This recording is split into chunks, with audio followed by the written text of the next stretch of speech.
Um congresso com uma agenda lotada. Tem temas espinhosos e o governo precisando aprovar muitas coisas ainda antes de 2024 acabar. Em Belo Horizonte, a Câmara Municipal que parece estar mais ao lado do prefeito Fuad Numan, ou não. São esses os temas que a gente discute hoje aqui no podcast 3 sobre os 3. Os principais fatos sobre os três poderes da República. 3 sobre os 3.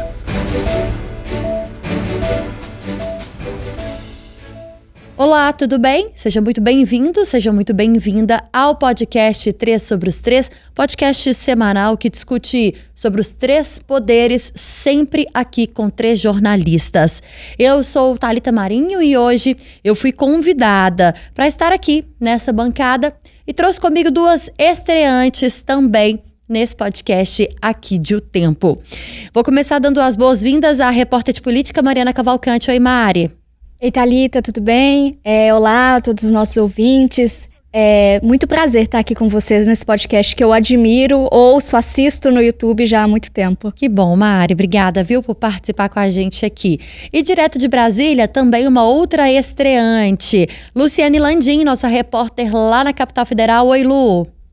Oi, Thalita. Oi, Mariana. Muito bom estar com vocês falando sobre esse assunto que a gente tanto gosta, né? Política. É isso, política.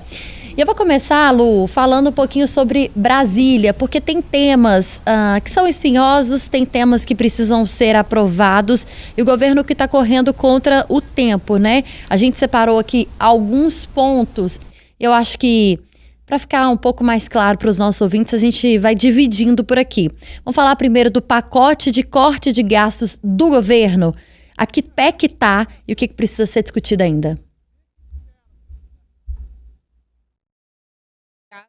Surgiu nos últimos dias e que o governo do presidente Lula entregou para o Congresso Nacional nessa fase final de trabalho desse ano. A gente lembra que o Congresso Nacional vai entrar de recesso no dia 22 de dezembro, que é um domingo, ou seja, a gente ainda conta com um prazo um pouco mais apertado e o governo enviou três propostas para o Congresso Nacional. Uma foi assinada pela própria equipe econômica e 2 foram apresentadas pelo líder do governo na Câmara, o deputado José Guimarães. Essas 3 tratam sobre esse pacote de corte de gastos que o governo precisa para economizar aí 70 bilhões de reais nos próximos 2 anos. Isso tudo tem uma implicação porque é discutido muito próximo do orçamento de 2025, que já precisa contar com essas novas regras se forem aprovadas, e esse é o plano do governo Lula. Mas para a gente falar um pouco sobre o que são essas propostas, uma delas trata sobre a autorização para o governo limitar a utilização de créditos tributários se tiver déficit nas contas públicas. E uma outra também apresentada pelo líder José Guimarães, essas 2 do líder José Guimarães, busca ajustar as despesas ligadas ao salário mínimo, ou seja, restringir aí o crescimento do salário mínimo e também na verdade, essas 2. Elas tiveram a urgência aprovada ontem na Câmara dos Deputados. A tramitação primeiro vai ser na Câmara dos Deputados e depois no Senado. E, como eu falei, o governo quer aprovar esses temas até o recesso parlamentar. E o prazo está muito apertado. Só que tem um porém. Esses 2 projetos tiveram a urgência aprovada com um placar muito apertado. Só 3 votos de sobra. Foram 260 votos para essa urgência e o mínimo eram 257. Então, é um risco que ficou claro que o governo está correndo. E aí, qual que é o planejamento, né? Levar essa urgência, ela foi aprovada para que esse tema seja levado direto para o plenário, para que não passe por comissões, justamente na tentativa de acelerar esse processo, para que o governo tenha essas novas regras ainda neste ano, se elas forem aprovadas pelas 2 casas. E a gente considera esse número da aprovação da urgência arriscado, porque ainda tem um terceiro projeto, que é uma proposta de emenda à Constituição, que trata aí sobre o abono salarial e também combate aos supersalários no funcionalismo público. E por que esse número significa tanto? Porque essa PEC ela está com uma análise aí um pouco mais difícil para o governo e ela precisa de mais votos. Ela precisa ter pelo menos 308 votos para que seja aprovada. E ontem já passou por um entrave que era para ser analisada na Comissão de Constituição e Justiça. O presidente da Câmara, Arthur Lira, disse que o governo percebeu ali que não teria votos e tratou, então, de levar essa PEC direto para o plenário. Então, a gente tem aí esse pacote de corte de gastos, que é uma prioridade do governo e do ministro da Fazenda, Fernando Haddad, para as próximas semanas no Congresso. E a gente precisa acompanhar para ver se o governo vai conseguir aprovar isso, que tem, inclusive, resistência até de partidos que atuam ali no campo da esquerda, que é mais alinhada ao governo Lula, como o próprio PSOL, que votou contra até a urgência desses dois projetos ontem na Câmara dos Deputados, Thalita. Lu, e assim, meninas, acho que o que a gente precisa explicar para quem nos acompanha no 3 sobre os 3, que a gente está falando muito mais de uma análise daquilo que o governo hoje enfrenta de resistência com o próprio mercado, com o próprio Congresso, com os parlamentares de uma forma geral, em relação a um nome também que vira e mexe, fica balançado aí, que é do Fernando Haddad, do que por si só a aprovação desses projetos. Quando a gente para pensar sobre a importância desses projetos, é óbvio, e isso é óbvio, que a oposição vai fazer as suas críticas e a situação e o governo vai tentar mostrar ali o porquê da importância e por que esses projetos precisam ser aprovados. Mas a gente está falando de um momento muito delicado economicamente, embora a gente tenha tido aí um aumento no número de empregos, né? Uma diminuição na linha da pobreza e da extrema pobreza no país. A gente vê um país muito balançado economicamente e muito frágil economicamente. E isso implica em quê? Implica no nome de Fernando Haddad, que desde o começo do governo Lula 3, né, Luciene, já é um nome que vem sendo muito criticado. É claro, ele se mostra e ele ocupa uma pasta que é muito importante. Nós estamos falando da economia, que não interessa se você, Mariana, se você, Luciene, ou se eu, Thalita, gosta ou não de política. A economia é o que a gente compra, é o que a gente vive, é o que a gente paga, é o que a gente está vendo que replica, inclusive, em violência, porque quando falta emprego, as pessoas vão ou estão mais tendenciosas a estarem no mundo do crime, né? E isso é uma linha muito tênue aí, e que vai sendo puxada cada vez mais, mas nós estamos falando de uma tentativa de aprovação, não de aprovação desses projetos, a gente fala de uma aprovação que precisa ser maior daquilo, é como se fosse assim, o governo está sendo validado, né, Luciene? O governo Lula, o presidente Lula, precisa validar Fernando Haddad, e ele está passando cada vez mais por provas de fogo aí, né?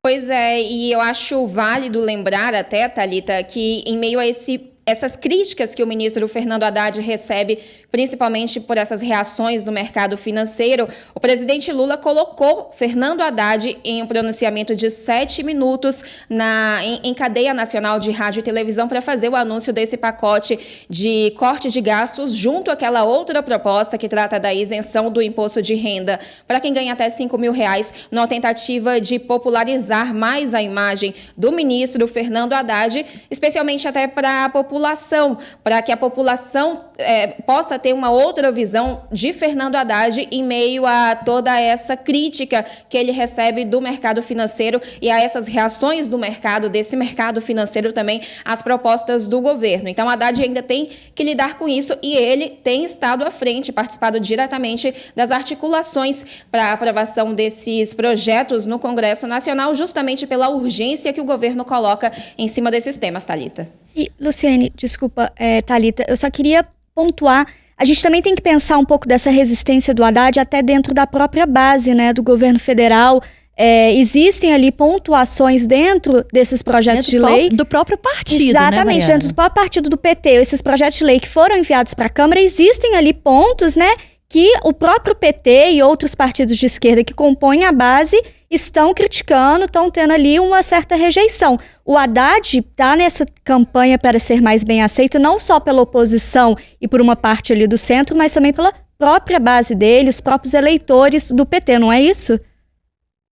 Pois é, e a gente tem que lembrar também que esse pacote de corte de gastos, ele toca em um ponto muito sensível, que é uma bandeira, inclusive, do governo Lula, principalmente da campanha eleitoral dele em 2022, que é mexer no salário mínimo. O presidente Lula sempre falou, sempre defendeu um crescimento real do salário mínimo, acima da inflação, e agora ele cria ali uma trava para restringir esse crescimento dentro dos limites do arcabouço fiscal. Então, até dentro do PT, da base mais direta ali do presidente Lula, esse foi um ponto bastante questionado e que deixou parlamentares até com um pouco de pé atrás ali em relação a esse pacote. São muitas questões e essa é uma das principais delas, né, que é uma bandeira do PT que está sendo mexida ali, tocada pela equipe econômica do presidente Lula.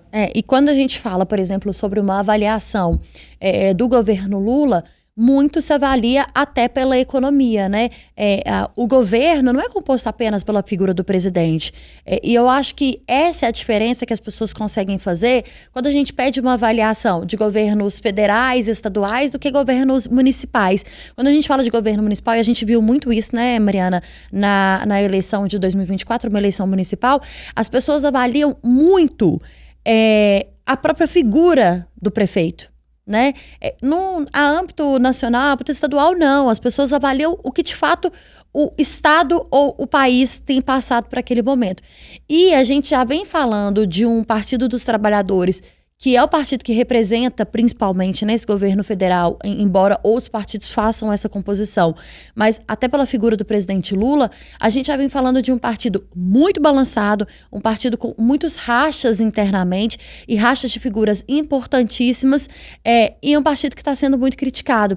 E é claro que a questão econômica, que vai sendo esbarrada aí por esses outros pontos que nós citamos aqui, vai estar sempre centralizado, né? Vai estar sempre ali no centro dessas questões e dessas críticas. Então, é um governo que precisa rebolar, porque tem muita necessidade e urgência de aprovar temas importantes, mesmo que eles pareçam distantes da população, né? Quando a gente traz esses termos, né, Luciene, esses nomes, essas nomenclaturas, as pessoas ficam confusas, não entendem muito bem o que está acontecendo. Mas vamos tentar simplificar aqui, vamos trazer a questão da dívida dos estados, por exemplo, porque tem Minas no meio, e a gente já tentou explicar para os nossos ouvintes, para quem nos acompanha nos nossos jornais, né, nas nossas matérias, de forma cada vez mais clara, mas esbarra inclusive nisso, né, Luciene?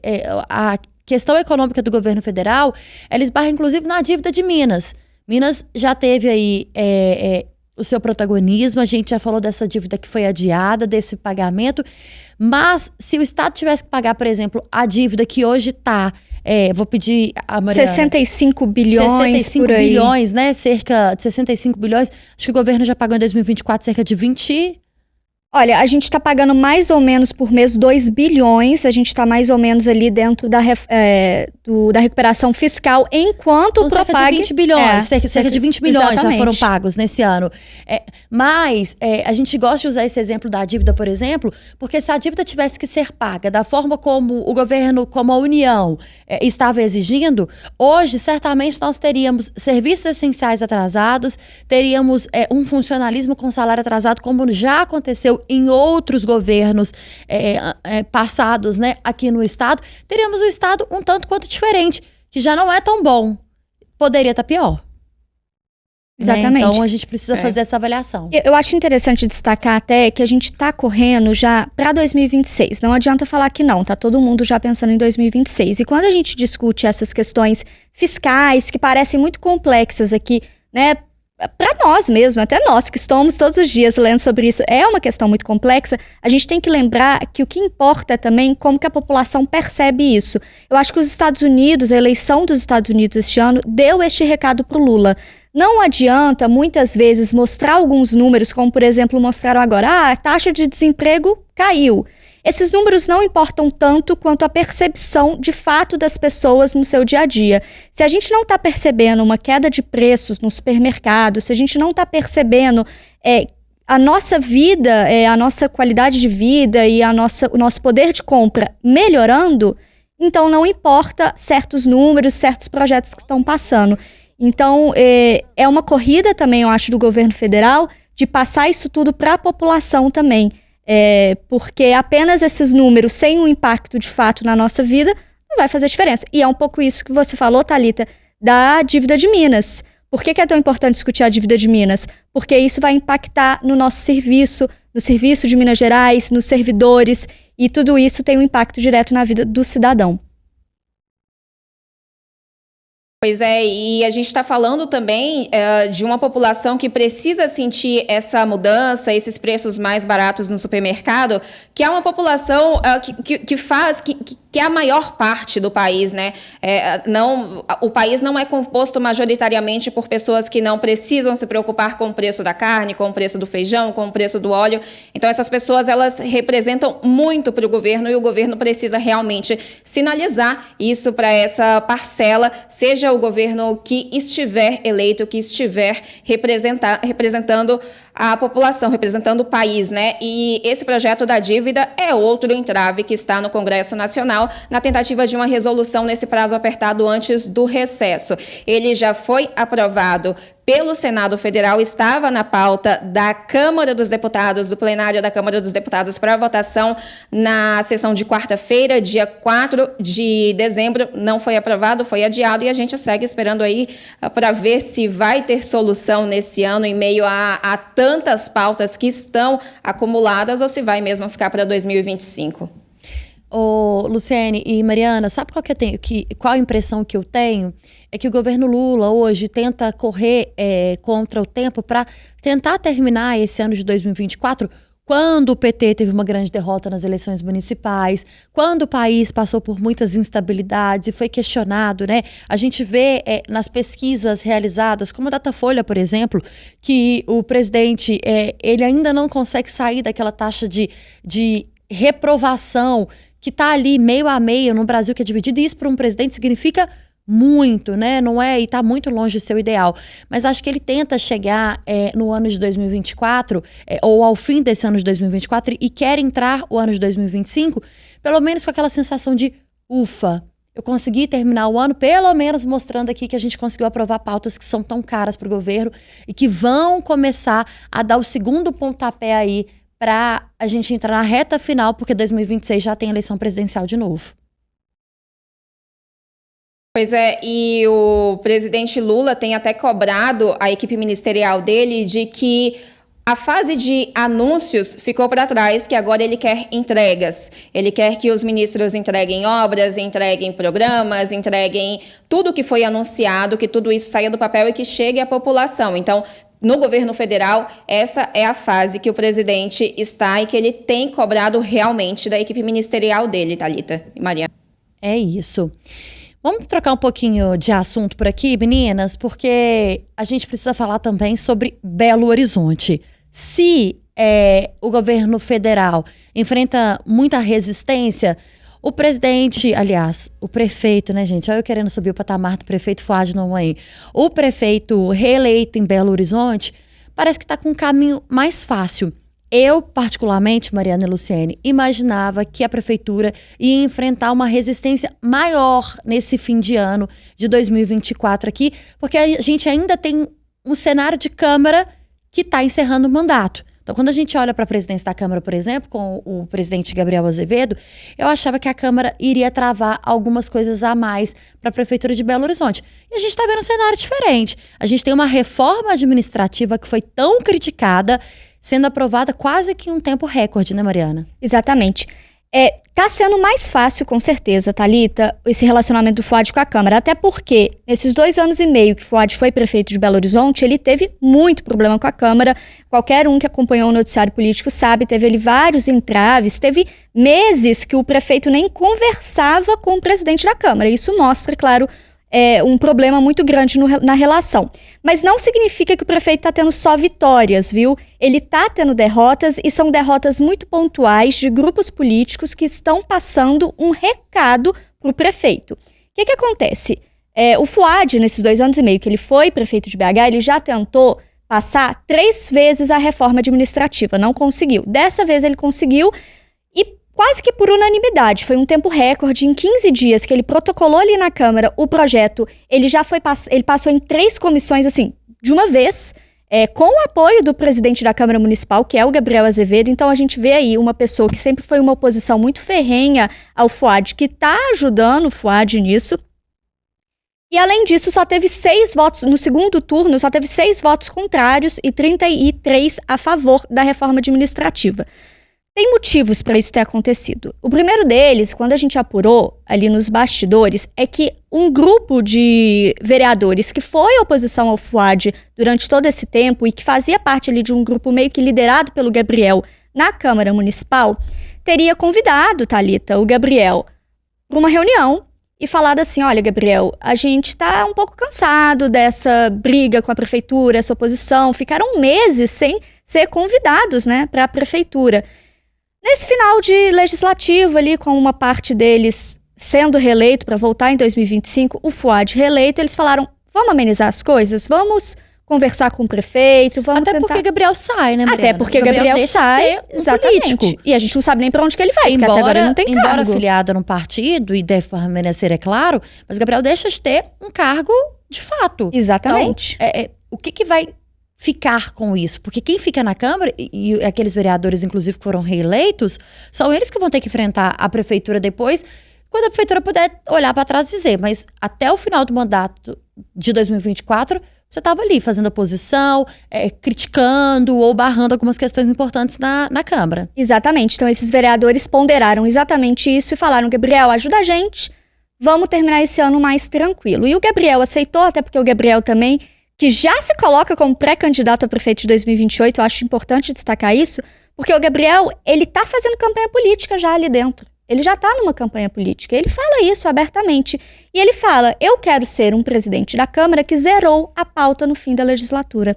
Então isso também é benéfico para ele, agilizar toda essa tramitação, porque ele consegue terminar a legislatura e falar: gente, tudo que tinha nas minhas mãos eu resolvi. Então foi ali um acordo, Gabriel e um grupo de opositores, que acabou sendo também bom para o Fuad. A Câmara é dividida também em outros grupos. Tem um grupo que é chamado de Família Aro. Esse grupo, ele é comandado ali pelo... Não vou falar comandado, né? Mas ele tem ali como um líder, um agente muito forte, o secretário da Casa Civil do Zema, o Marcelo Aro. Esse grupo já foi a oposição do Fuad e hoje não é mais. Trabalha com o Fuad, inclusive teve nomes dentro da prefeitura, tem votado junto com o Fuad, e nessa reforma administrativa o grupo fez parte no fim agora, né, do ano de 2023, até um pouquinho aí do começo de 2024, de secretarias importantes. 4 secretarias Nós grandes. Estamos falando do Castelar, por exemplo, que foi para o Senado, né, era suplente de Carlos Viana. Quando Carlos Viana deixa o Senado para disputar a prefeitura de BH, não sendo eleito, foi Castelar que assumiu. Então fazia parte de uma composição. Tudo isso, claro, pensado e articulado por Marcelo Aro. Exatamente. E aí esse grupo acabou também achando melhor o quê? Vamos aprovar essa reforma administrativa, até porque é um pedido do Fuad para deixar, eles argumentam que é para deixar a prefeitura com mais cara do prefeito, né? Porque o que eles falam é que a prefeitura hoje está com a cara do Alexandre Calil, que renunciou em 2022 e foi aí que o Fuad entrou. E aí a gente tem um grupo da esquerda que se diz independente, mas tem uma tendência de votar com o Fuad em quase todas as pautas. Então também não foi surpresa. Agora, o que aconteceu de interessante nos bastidores? Tem um grupo que era aliado do Gabriel que não abriu mão da oposição, que é a bancada do Partido Novo. E isso causou, Thalita, muito problema ali nos bastidores, mal-estar mesmo. Por quê? Os vereadores Fernanda Pereira Altoé e Braulio Lara, que eram muito próximos do Gabriel, não gostaram dessa atitude do Gabriel de aceitar ir junto com o Fuad e tramitar em tempo recorde a reforma administrativa. Tem que lembrar que teve um requerimento que o Gabriel apoiou para poder passar nas comissões de uma vez. A Fernanda e o Braulio não gostaram disso. Já começou ali um mal-estar. A Marcela, Marcela Trópia, é a terceira integrante da bancada do Novo, também se colocou como oposição à reforma administrativa, mas não foi tão ali... radical igual os dois. Ela fazia ponderações nas redes sociais, elogiava uma coisa ou outra. Ela não participou da votação no primeiro turno, o que causou também um problema ali dentro da bancada. E aí o que contaram pra gente é que na votação do primeiro turno teve um super mal-estar, porque a Fernanda e o Braulio, no discurso deles, encaminhando o voto contrário à reforma, acusaram ali os outros vereadores de serem omissos e de deixaram meio claro assim, se tiver problema na prefeitura por causa dessa reforma administrativa, que a gente tem que lembrar aqui que é uma reforma administrativa que vai custar mais ou menos 48 milhões de reais por mês à prefeitura. Então, eles estão colocando isso em pauta. Gente, é muito dinheiro. São 4 novas secretarias, 2 novas coordenadorias, mais de 100 cargos novos. Então, eles estão falando, isso vai custar dinheiro. E se der problema, depois vocês, vereadores, que estão votando junto com o FUAD, serão os culpados. Diz que isso causou super mal-estar ali entre os colegas. E de fato causaria, né, Luciene? Nós estamos falando de uma reforma administrativa que não é uma reforma para diminuir. Muito pelo contrário, é uma reforma para aumentar gastos. E há quem diga, e nós já discutimos isso daqui, em que a questão da reforma administrativa do prefeito FUAD é muito para agrupar aqueles partidos que embarcaram com ele na campanha em 2024. Mas aí o mal-estar já era previsto, né, Luciene? Não é possível. Pois é, mas sabe o que eu pensei, Thalita e Mariana? Que no fim, tudo gira em volta de acordos, né? Política, onde você olha para a política, seja em âmbito municipal, seja em âmbito estadual, seja no âmbito federal, que é a que eu mais acompanho aqui, a gente vê que acordos são construídos e FUAD sabe que precisa contar com a Câmara também pelos próximos 4 anos, foi reeleito, acabou de ser reeleito, e ele precisa construir esses acordos. Mas a gente observa isso em todos os âmbitos, eu acho isso muito curioso. E a gente lembra também, no início do governo Lula, o presidente Lula, ele passou um pouco de aperto assim também, para conseguir aprovar no Congresso Nacional o modelo de esplanada dos ministérios dele, né, semelhante até a essa reforma administrativa do prefeito de Belo Horizonte. No fim, o que a gente percebe é que esses acordos, eles sobrepassam tudo isso para que tudo, no fim, seja aprovado e, enfim, comece a valer. Exatamente. E aí, falando de acordo, a gente entra o quê? Nas derrotas, que eu falei. Não foi só a vitória que o FUAD teve. O que aconteceu? Ele teve essa vitória na reforma administrativa, mas tem recados dentro da Câmara para o FUAD. Nessa quarta-feira, né, dia 4 de dezembro, o FUAD tentou emplacar outros 2 projetos que também eram importantes para ele. O primeiro do orçamento de 2025 e um outro que era a isenção sobre serviço de qualquer natureza das empresas de ônibus, o ISSQN. Basicamente, isentar as empresas de ônibus de pagamento de imposto. Mais uma vez. Mais uma vez, porque a gente tem que lembrar que isso já acontecia lá no governo Calil, quando o FUAD era vice. Isso foi tirado, a Câmara votou e conseguiu acabar, extinguir com essa isenção, e agora o FUAD quer voltar com ela. E aí, o que aconteceu, Thalita? Ele perdeu ontem, em primeiro turno. A maior parte dos vereadores foi contra essa isenção. Inclusive vereadores que, na reforma administrativa, votaram com o FUAD.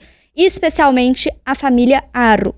Por quê? A família Aro está emplacando o nome para ser o próximo presidente da Câmara Municipal, o vereador Juliano Lopes, do Podemos.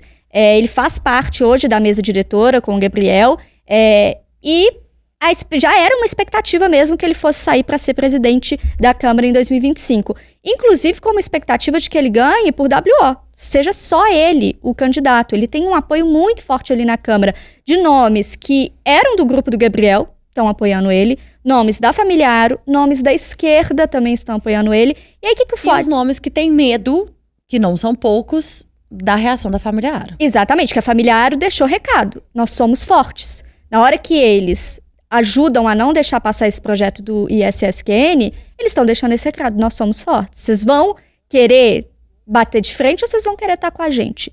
Então, o FUAD teve uma vitória muito significativa, seguida de derrota, porque também no orçamento teve derrotas, porque foram mais de 1.000 emendas, todas aprovadas em bloco, ou seja, elas não foram lidas ali, aprovaram de uma vez, de todos os vereadores, modificando todo o orçamento que o FUAD tinha feito. O FUAD tinha ali organizado um orçamento, modificaram ele todo, tiraram dinheiro de uma secretaria, colocaram para outra, de projetos, emendas impositivas, tudo foi aprovado. Mais uma vez, um recado para o FUAD. Não vai ser assim tão fácil. A gente quer ter um relacionamento bom, mas também tem que ter contrapartidas. Então, não sei até que ponto que a próxima legislatura vai ser fácil para o FUAD. Ele teve um respiro agora no final do ano, pós-eleição. Acho que talvez um aceno dos vereadores falando, a gente quer ter uma relação melhor do que foi essa última legislatura, que foi, vamos falar sério, foi caótica, né? Sim. Teve muito problema. E que foi tema, inclusive, de várias discussões aqui e que precisa, de fato, mudar, né, Mariana? Precisa Porque mudar. o papel da Câmara é entender e receber as demandas de uma população, né? É na porta do vereador, muitas vezes, que a população vai, de fato, para entender qual é o problema para fazer uma reclamação. E o papel do prefeito e da prefeitura é de discutir e receber aquelas demandas, tentar aprovar projetos e executar aquelas demandas. Então, acho que a gente precisa entender, de fato, quais são os papéis por aqui. Luciane e Mariana, para a gente encerrar por aqui, a gente faz sempre aqui uma aposta daquilo que pode ser tema ou que pode ser mais discutido nos três poderes aí na próxima semana. Vou te pedir, Lu, para olhar para esse ponto de Brasília mesmo. O que você aposta para a semana que vem? Olha, um outro tema que o governo, a gente tem falado muito aqui sobre o governo, mas é porque o governo tem tentado realmente aprovar uma série de pautas no Congresso Nacional. E na semana que vem a gente deve ter um avanço na regulamentação da reforma tributária, toda a mudança no sistema tributário nacional que teve a base promulgada no ano passado, mas agora a gente está na fase de regulamentação, que é definição de qual imposto vai ser cobrado sobre qual produto, cashback, cesta básica, tudo isso.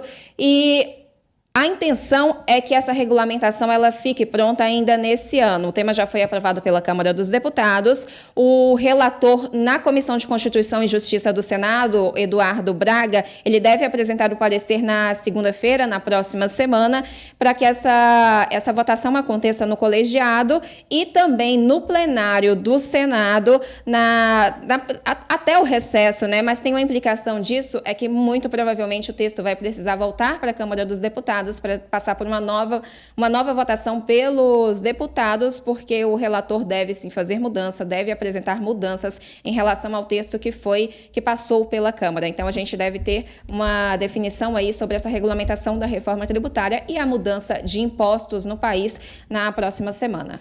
Muito bem, Lu, obrigada, viu, pela sua participação e até a próxima aqui no podcast 3 sobre os 3. Mariana Cavalcante, pensando aqui em Belo Horizonte e em Minas de uma certa forma, qual que é a sua aposta? A aposta para a próxima semana é de finalização mesmo dos trabalhos, uma questão mais tranquila. A Assembleia já está caminhando aí para finalizar na próxima semana. Que teve recondução de Tadeuzinho para a presidência. Exatamente, eles tiveram. Ser um tema também para a gente discutir por aqui. Eles tiveram novamente o Tadeuzinho presidente. E na Câmara Municipal também um clima mais tranquilo. Uma aposta até de outra vitória do Fuad. Porque nesta quinta-feira ele conseguiu a aprovação de 3 projetos de lei que concedem empréstimos para a prefeitura em algumas áreas para poder investir em infraestrutura, que é uma pauta que tem sido muito destacada pelos vereadores, até os vereadores eleitos que estão vindo para o próximo ano falaram com a gente que infraestrutura é um dos principais focos. Então foi aprovado em primeiro turno esses empréstimos e a expectativa é que na semana que vem seja aprovado em segundo turno, vá para sanção e aí finalização dos trabalhos, a gente não vai ter mais projetos polêmicos para 2024. Muito bem. E ó, gente, lembrando a você que nos acompanha por aqui, que o podcast 3 sobre os 3 já fica disponível hoje, quinta-feira à noite, e amanhã também aí nos nossos tocadores de podcast, youtube.com/otempo, na noite de hoje.